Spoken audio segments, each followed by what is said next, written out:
Hello, everybody. My name is Dora. I am teacher of English at a high school in the province in Cambodia.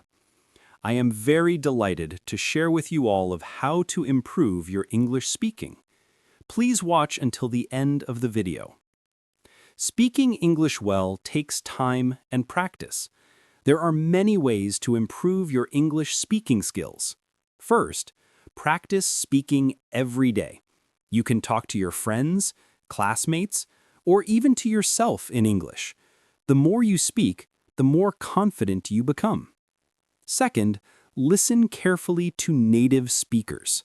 You can watch English movies, listen to songs, podcasts, or news.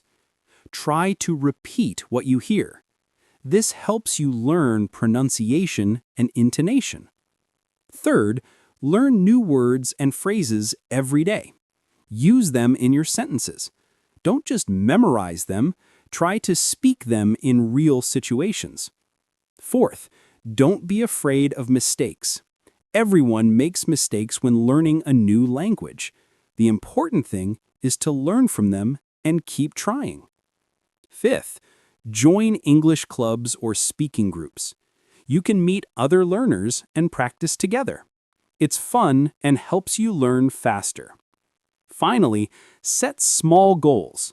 For example, try to speak English for 5 minutes every day. Then increase it to 10 minutes. Remember, the key to improving your English speaking is practice, patience, and confidence.